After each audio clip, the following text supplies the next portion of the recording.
रिश्ते हैं हमारे भारत और पाकिस्तान के। कभी युद्ध कर लेते हैं, फिर समझौता कर लेते हैं, फिर युद्ध कर लेते हैं, फिर समझौता कर लेते हैं। ऊपर गोली चलती रहती है, नीचे वार्ता चलती रहती है। रिश्ते बड़े अच्छे हैं रिश्ते हमारे। लेकिन अगर वाजपेयी जी जब लाहौर गए तब भी करगिल घुसपैठ हो चुकी थी, तो फिर लगता है कि अब रिश्ते समाप्त।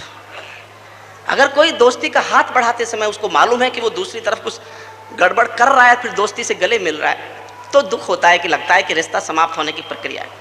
मैं ऐसा मान के कविता आपको सुनाता हूँ। करगिल युद्ध के बाद कवि क्या सोच सकता है। मैं युद्ध का हिमायती कभी नहीं था, हिंसा का समर्थन नहीं करता। मेरी मान्यता रही है, मैं वो कलम नहीं हूं जो बिक जाती हो दरबारों में। मैं शब्दों की दीप सिखा हूं अंधियारे चौबारों में। मैं वाणी का राजदूत हूं, सच पर मरने वाला हूं, डाकू को डाकू कहने की हिम्मत करने वाला हूं। मेरी कलम वचन देती है अंधियारों से लड़ने की, राजमहल के राज मुकुट के आगे तनकर अड़ने की। उस कवि का मर जाना ही अच्छा है जो खुददार नहीं। देश जले मैं कुछ ना बोलूं, मैं ऐसा गद्दार नहीं। देश जले मैं कुछ ना बोलूं, इसलिए करगिल युद्ध के बाद मैंने कविता बोली है। दुश्मन ने विश्वासघात का छुरा पीठ में गाड़ दिया, दुश्मन ने विश्वासघात का छुरा पीठ में गाड़ दिया।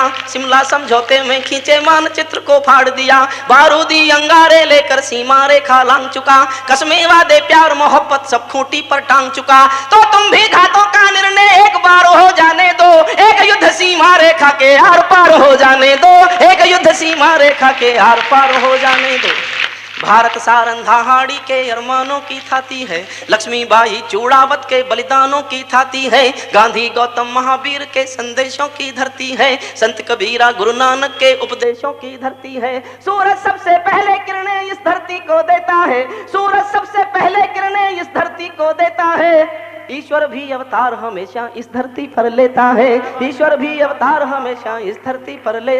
और केवल एक गवाही काफी है ये सिद्ध करने के लिए कि ये देश कभी बहुत महान था, ये जगत गुरु था, हिंदुस्तान सारी दुनिया का गुरु था। इसको सिद्ध करने के लिए केवल एक पंक्ति पढ़ता हूँ, एक गवाही इतिहास की, और आपको लगे एक गवाही से सबूत मिलता है कि हम महान थे, तो सदन के एक एक व्यक्ति की तालियां चाहूंगा सुनना है। सूरज सबसे पहले किरणें इस धरती को देता है, सूरज सबसे पहले किरणें इस धरती को देता है, ईश्वर भी अवतार हमेशा इस धरती पर लेता है। विश्व विजेता हमको मेहंदी रोली देकर चला गया, विश्व विजेता हमको मेहंदी रोली देकर चला गया। सेल्यूकस अपनी बेटी की डोली देकर चला गया, सेल्यूकस अपनी बेटी की डोली देकर चला गया। मेरे भारत का कोई भी हमलावर इतिहास नहीं, और हमारे पास किसी का मुट्ठी भर आकाश नहीं। जिन्ना ने गांधी जी से जो भी मांगा सम्मान दिया, भारत माता का बंटवारा सहकर पाकिस्तान दिया। लेकिन चंद महीनों में ही तुम मौका दिखा बैठे, कश्मीर पर हमला करके अपनी जात दिखा बैठे, कश्मीर पर हमला करके अपनी। और इतिहास पर उंगली उठाने जा रहा हूं साहब, मेरी उंगली उठती ठीक लगे तो ताली बजा देना, ठीक नहीं लगे तो मत बजाना। इतिहास पर उंगली उठाने की हिम्मत भी कर रहा हूं और कोशिश भी कर रहा हूं सुनना। लेकिन चंद महीनों में ही तुम मौका दिखा बैठे, कश्मीर पर हमला करके अपनी जात दिखा बैठे। नेहरू जी की एक भूल का ये अंजाम हुआ देखो, नेहरू जी की एक भूल का ये अंजाम हुआ देखो। सांप गले में पड़ा हुआ है ये परिणाम हुआ देखो, सांप गले में पड़ा हुआ है ये परिणाम हुआ देखो। हमने ढाका जीता, भारत का झंडा गड़ सकता था, दर्रा हाजी पीर जीत कर भी भारत अड़ सकता था। लेकिन हम तो ताशकंद के समझौते में चले गए, और हमारे लाल बहादुर जी दुनिया से चले गए, और हमारे लाल बहादुर जी दुनिया से चले गए। पाक धरा से मिट ही जाता मौके टाल दिए हमने, पाक धरा से मिट ही जाता मौके टाल दिए हमने। लाखों कैदी भुट्टो की झोली में डाल दिए हमने, लाखों कैदी भुट्टो की झोली में डाल दिए हमने। हम परमाणु ताकत होकर भी लाहौर गए बस में, हमने शिमला समझौते की कभी नहीं तोड़ी कसमें। फिर भी बार बार हमलों से भारत घायल होता है। आदरणीय जो कहना चाहता था वो सुनना। हम परमाणु ताकत होकर भी लाहौर गए बस में, हमने शिमला समझौते की कभी नहीं तोड़ी कसमें। फिर भी बार बार हमलों से भारत घायल होता है। मैं दिल्ली से पूछ रहा हूँ आखिर ये क्यों होता है, मैं दिल्ली से पूछ रहा हूँ आखिर ये क्यों होता है। उत्तर कहीं नहीं मिलता है, शर्मसार हो जाता हूँ, इसीलिए मैं कविता को हथियार बना कर गाता हूँ, इसीलिए मैं कविता को हथियार बना कर गाता हूँ। मैं दिल्ली से पूछ रहा हूँ धोखा कैसे खाया था, एक हफ्ता मैंने दिल्ली में पढ़ी तो वाजपेयी जी खबर आई, चुप हो जा, मैं कमेटी बिठा के पता लगा रहा हूँ। मैं चुप हो गया। कमेटी की रिपोर्ट आई है, बड़ी महत्वपूर्ण रिपोर्ट है वो, सुब्रमण्यम कमेटी। 4 महीने की मेहनत है उसकी। उसको 2 काम सौंपे गए थे, घुसपैठ हुई कैसे और आगे से हो ना, इसके उपाय बताओ। 4 महीने मेहनत की उन लोगों ने, बड़ा महत्वपूर्ण निष्कर्ष निकाला है। जानते हो क्या निष्कर्ष है? घुसपैठ इसलिए हुई कि निगरानी नहीं थी, और आगे से ना हो इसके लिए क्या करें? निगरानी रखो। क्या निष्कर्ष! लेकिन मेरा यह सवाल ही नहीं था साहब, मेरा सवाल कुछ और था। और आपके दिल में यह सवाल उठता हो तो ताली बजाकर इस सवाल का समर्थन करना। मैं दिल्ली से पूछ रहा हूं धोखा कैसे खाया था, मैं दिल्ली से पूछ रहा हूं धोखा कैसे खाया था, भेष बदल कर रावण मेरे घर में कैसे आया था। क्या निगरानी वाले सूरज का पहरा गद्दारी था, क्या निगरानी वाले सूरज का पहरा गद्दारी था, या सोने का हिरण हमारी देशभक्त पर भारी था, या सोने का हिरण हमारी देशभक्त पर। और इससे भी बड़ा छाला एक दिल में, आप आज्ञा दें तो मैं उस छाले को फोड़ना चाहता हूं, जी भरकर समर्थन चाहता हूं मैं आपका। और ये सवाल कचोटन बनकर आपके दिलों में उठता हो, आपके दिलों में कील की तरह फंसता हो ये सवाल, तो मुझे हिम्मत देना कि मैं इस बात को और शक्ति से पूरे देश में गा सकूं। जो हमलावर मेरे पर्वत की सीमा में आए थे, जो घुसपैठी मेरे पर्वत की सीमा में आए थे, अपनी अपनी मुट्ठी में बारूद छिपा कर लाए थे, जो मंसूबे बांध रहे थे वे करगिल को बांटेंगे और सियाचिन भारत माँ के मानचित्र से काटेंगे, जिनके कारण जली चिता की राख अभी तक गर्म पड़ी, कल परसों जो भरी गई थी मांग बिना सिंदूर खड़ी, जिनके कारण श्वेत हिमालय गर्म खून से लाल हुआ, जिनकी तोपों के गोलों से घायल मां का भाल हुआ, उनको क्षमादान देने का निर्णय कैसे लिया गया, उनको घर से वापस जिंदा जाने कैसे दिया गया।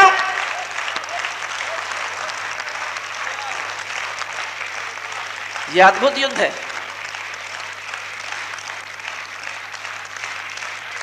मैं अपने गांव गया था, मेरे गांव के किसानों ने पूछा यह क्या हुआ था भाई, तू पढ़ा लिखा है, जरा हमको हिंदी में समझा दे।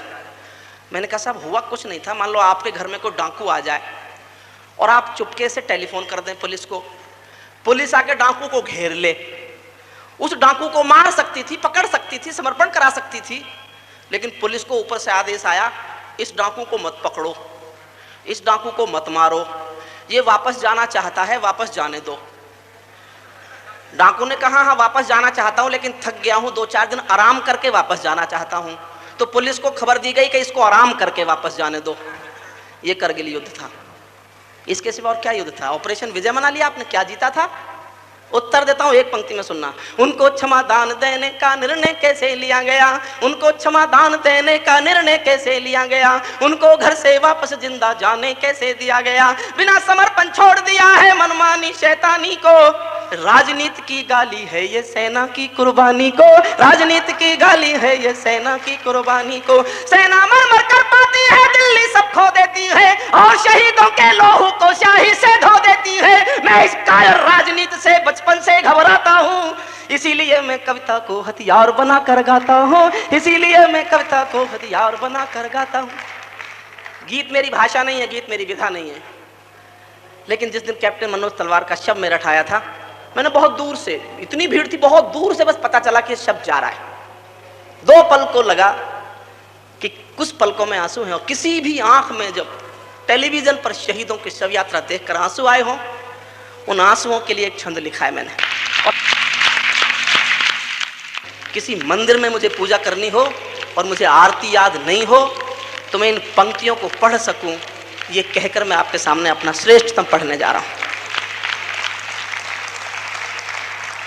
मैं दिनकर का 5 जन्म भी गहन मौन में खोया हूँ, मैं दिनकर का 5 जन्म भी गहन मौन में खोया हूँ, उन बेटों की याद कहानी लिखते लिखते रोया हूँ, जिन माथे की कुमकुम बिंदी वापस लौट नहीं पाई, जिस माथे की कुमकुम बिंदी वापस लौट नहीं पाई, चुटकी झुमके पायल ले गई कुर्बानी की अमराई, कुछ बहनों की राखी जल गई है बर्फीली घाटी में, वेदी के गठबंधन मिल गए हैं करगिल की माटी में, पर्वत पर कितने सिंदूरी सबने दफन हुए होंगे, 20 बसंतों के मधुमासी जीवन हवन हुए होंगे, टूटी चूड़ी धुला महावर रूठा कंगन हाथों का, कोई मोल नहीं दे सकता बसंती जज्बातों का, कोई मोल नहीं दे सकता बसंती जज्बातों। एक क्षण को मन में सोचना, एक क्षण के लिए, जो पहले पहले चुंबन के बाद लाम पर चला गया, जो पहले पहले चुंबन के बाद लाम पर चला गया, नई दुल्हन की से छोड़कर युद्ध काम पर चला गया, उसको भी मीठी नींदों की करवट याद रही होगी,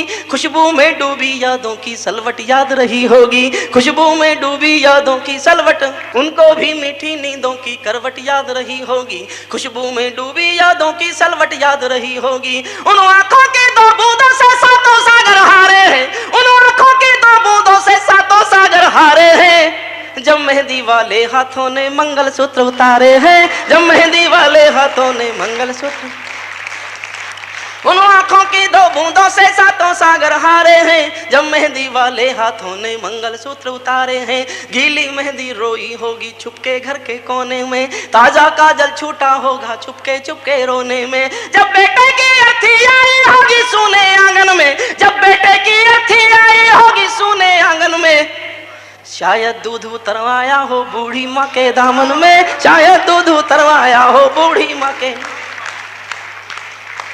और आप जानते हैं सारे संसार में ये परंपरा है कि स्त्रियां अर्थी को कंधा कभी नहीं देती, लेकिन सीकर का एक बेटा मरा करगिल में, उसकी पत्नी ने दुनिया में पहली बार नई परंपरा पैदा की। यह संसार में पहली घटी घटना है, इससे पहले संसार में किसी भी औरत ने शव को कंधा नहीं दिया था। दो पंक्तियां पढ़ता हूं साहब।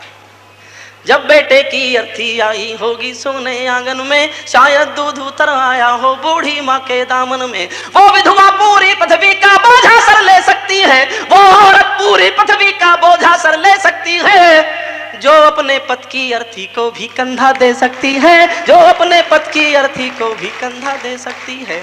मैं ऐसी हर देवी के चरणों में शीश झुकाता हूँ, इसीलिए मैं कविता को हथियार बनाकर गाता हूँ, इसीलिए मैं कविता को हथियार बनाकर।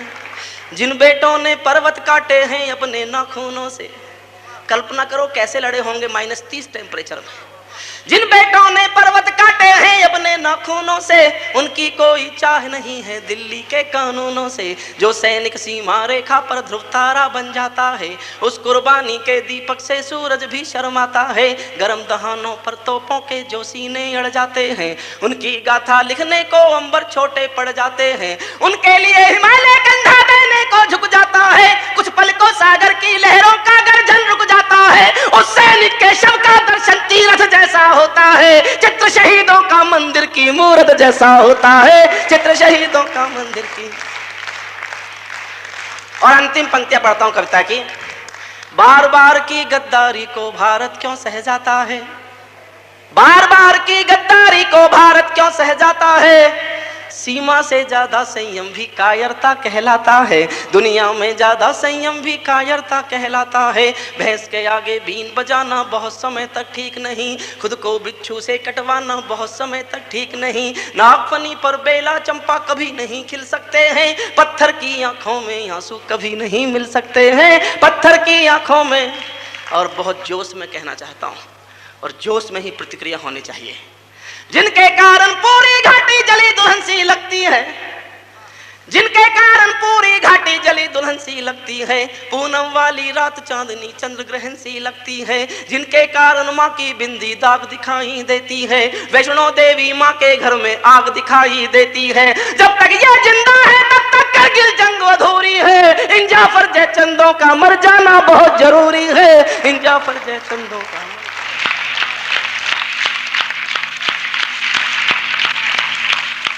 बहुत बहुत धन्यवाद आप सबको। और बहुत